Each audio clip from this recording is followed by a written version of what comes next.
Time now to look at what's happening in the tech world. South African musicians can use an app to play online gigs and further earn some money.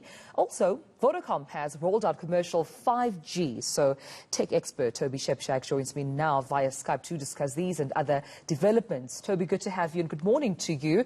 Now, music app Jukes, right, is paying South African musicians, I understand, to play an online gig so they can still earn in the area of lockdown. Now, this is called Gig to Earn, I understand, and it's a platform for, gigging artists to make money and survive in this changing economy. I understand also local star Casper Nyovest is on at 8 p.m. tonight. Please tell me more about that. Indeed. Well, Jukes is one of the apps from Tencent, the massive Chinese messaging company that Naspers owns a third of.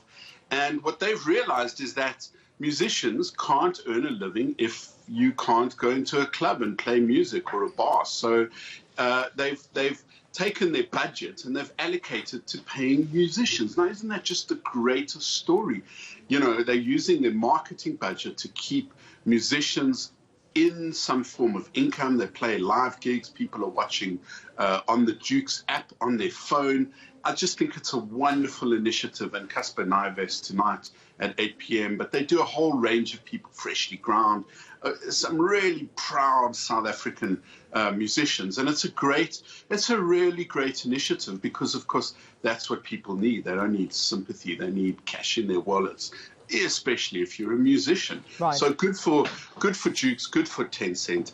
Other news in the streaming music era is, and they're a Jukes competitor, Spotify has launched their much-loved family pack in South Africa for 100 Rand a month. 6 people who live at the same address can all be a part of Spotify's family combination. Fantastic value.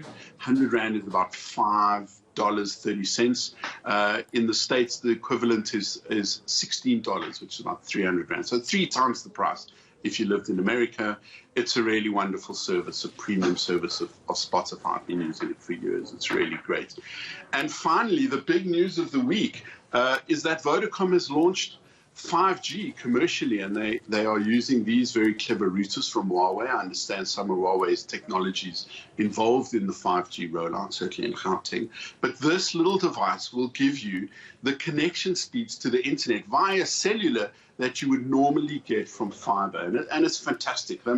Something like 200 megabits per second. My fiber line that we're speaking on at the moment is 100 megabits. So really, really significant development. Vodacom, of course, are the biggest network in the country, and therefore they tend to be something of a market leader.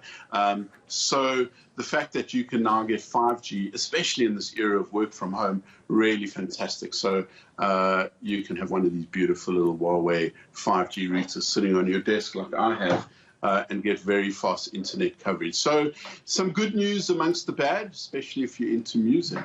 Yeah, and just Toby, I mean, this is good news, obviously, for consumers of, e-media, whether it's online listening, streaming, music. As you've mentioned, Jukes, they're giving us a performance with Casper tonight. But also it's good business for e-commerce, because we're seeing more and more people sort of utilizing digital media, e-learning. Anything internet-based right now is good for business.